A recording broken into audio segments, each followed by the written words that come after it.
জ্ঞানীদের জন্য আল্লাহ আসমান জমিন সৃষ্টির মাঝে, রাত আর দিনের পরিবর্তনের মাঝে আল্লাহ জ্ঞানীদের জন্য, জ্ঞানী মানে বিজ্ঞানী, বিজ্ঞানীদের জন্য আল্লাহ তাআলা অনেকগুলো নিদর্শন রেখে দিয়েছেন। আওয়াজ দিয়ে সুবহানাল্লাহ। তাহলে আল্লাহ তাআলা জ্ঞানী বলতে, বিজ্ঞানী বলতে তাদেরকে আল্লাহ বুঝিয়েছেন যারা আসমান এবং জমিনের সৃষ্টি নিয়ে যারা গবেষণা করে, রাত এবং দিনের পরিবর্তন নিয়ে যারা গবেষণা করে। রাত কেন বড় হলো, রাত কখনো বড় হয় কখনো ছোট হয়, দিন কখনো বড় হয় কখনো ছোট হয়, এই বড় এবং ছোট, কখনো রাত হচ্ছে কখনো দিন হচ্ছে, কখনো গরম বেশি হচ্ছে কখনো গরম কম হচ্ছে, কখনো শীত হচ্ছে শীত কখনো কম হচ্ছে কখনো বেশি হচ্ছে, এই যে পরিবর্তন, এই পরিবর্তন নিয়ে যারা গবেষণা করে আল্লাহর ভাষায় তাই হলো বিজ্ঞানী। আওয়াজ দিয়ে সুবহানাল্লাহ। আল্লাহ তাআলা কোরআনে কারীমের আরেকটি আয়াতের মধ্যে বলেছেন وعلم آدم الأسماء كلها ثم عرضهم على الملائكة فقال أنبئوني بأسماء هؤلاء إن كنتم صادقين আল্লাহ বলেন وعلم آدم আদমকে তিনি শিখিয়েছেন আল আসমা, প্রত্যেকটা জিনিসের নাম তিনি শিখিয়েছেন। সুম্মা আরাদাহুম, তারপরে আল্লাহ তাআলা আদমকে সব জিনিসের জ্ঞান দেওয়ার পরে আল্লাহ বলেন এই সব বস্তুগুলো আমি ফেরেশতাদের সামনে পেশ করলাম। শেষ করে আল্লাহ বললেন ফাকাল আনবিউনি, ও আমার ফেরেশতারা, যে জিনিসগুলো তোমাদের সামনে পেশ করা হয়েছে সব জিনিসগুলোর নাম তোমরা আমার নিকট বলে দাও। ইন কুনতুম সাদিকিন, যদি তোমরা তোমাদের দাবিতে সত্যবাদী হয়ে থাকো। আওয়াজ দিয়ে সুবহানাল্লাহ।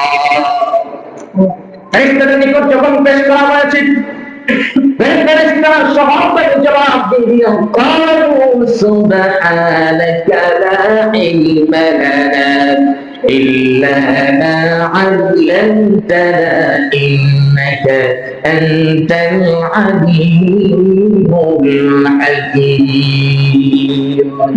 فإذا الله سبحانك প্রশংসা ও কীর্তন সব কিছু আল্লাহ তাআলা তোমার জন্য।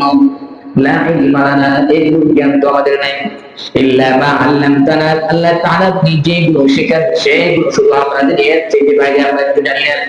ইন্নাকা আনতাল আলিমুল হাকীম, নিশ্চয়ই আপনি আলিম, নিশ্চয়ই আপনি সব কিছুর ব্যাপারে জানেন এবং সব কিছুর ব্যাপারে আপনি প্রজ্ঞাময়। আওয়াজ দিয়ে সুবহানাল্লাহ। এরপর আল্লাহ তাআলা قال يا آدم أنبئهم بأسمائهم, ফেরেশতারা যখন যেগুলো তাদের নিকট পেশ করা হয়েছে, যখন তারা বলতে পারে নাই, আল্লাহ তাআলা আদমের সামনে সব কিছু পেশ করলেন। পেশ করে বললেন ও আদম আনবিহুম বিআসমাইহিম, তুমি সবগুলো নাম তুমি আমার নিকট বলে দাও। আদমের নিকট যখন বস্তুগুলো পেশ করা হলো, ফালাম্মা আনবাহুম বিআসমাইহিম ক্বালা আলাম আকুল লাকুম ইন্নী আ'লামু গায়বাস সামাওয়াতি ওয়াল আরদি ওয়া আ'লামু মা তুবদুনা ওয়া মা কুনতুম তাকতুমুন। তাই তো বলতে পারেন আদমের সামনে যখন পেশ করা হলো, আদম সব কিছুর নাম বলে দিলেন। এরপর আল্লাহ তাআলা বললেন ও ফেরেশতারা, আমি কি তোমাদের কি বলেছিলাম না আমি আল্লাহ তাআলা যা জানি তোমরা কিন্তু তা জানো না। আওয়াজ দিয়ে সুবহানাল্লাহ।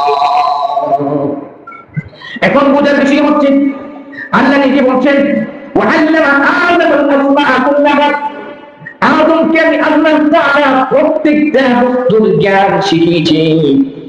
আল্লাহ নিজে বলছেন প্রত্যেকটা বস্তুর জ্ঞান আল্লাহ তাআলা শিখিয়েছেন। প্রিয় ভাইরা আমার, قال ابن عباس رضي الله تعالى عنه, আল্লাহ যে বলছেন আল আসমাআ কুল্লাহা, প্রত্যেকটা বস্তুর জ্ঞান শিখিয়েছেন। এই উম্মতের সবচেয়ে বড় মুফাসসির আব্দুল্লাহ ইবনে আব্বাস রাদিয়াল্লাহু তাআলা আনহু বলেন, বস্তুর জ্ঞান দ্বারা উদ্দেশ্য হচ্ছে জাগতিক বস্তুর জ্ঞান। এটা কোন অপূর্বী পরকালীন কোন বস্তুর জ্ঞান নয়। জাগতিক যত বস্তু আছে সমস্ত বস্তুর জ্ঞান আল্লাহ তাআলা আদমকে শিক্ষা দিয়েছেন। নামাজ দেখুন সুবহানাল্লাহ।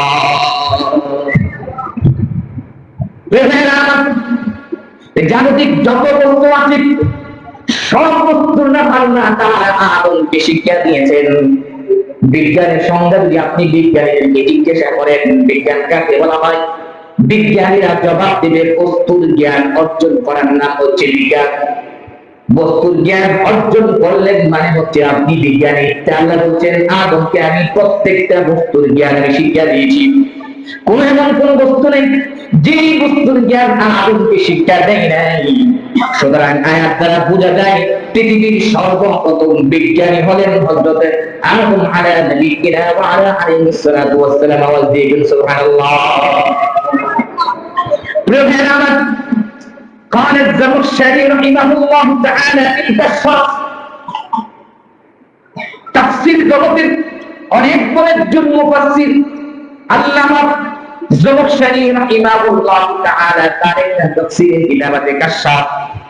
তিনি এই কাশফের মধ্যে আল আসমাউ কুল্লাহা প্রত্যেকটা বস্তুর জ্ঞান যে শিক্ষা দিয়েছেন তিনি তার ব্যাখ্যা করেছেন। এই প্রত্যেক বস্তুর জ্ঞান দ্বারা উদ্দেশ্য হচ্ছে বস্তু থেকে উপকার গ্রহণ করা।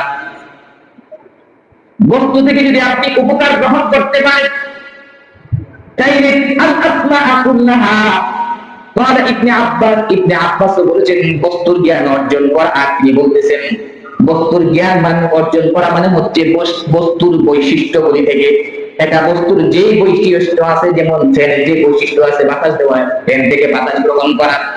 মোবাইলের যে বৈশিষ্ট্য আছে কথা বলার উপকার তার কাছ থেকে গ্রহণ করা। এর মানে হচ্ছে আদমকে আল্লাহ তাআলা প্রত্যেকটা বস্তুর যে বৈশিষ্ট্যের যে উপকার আছে এই উপকার গ্রহণ করার যোগ্যতা আল্লাহ তাআলা তাকে দান করেছিলেন।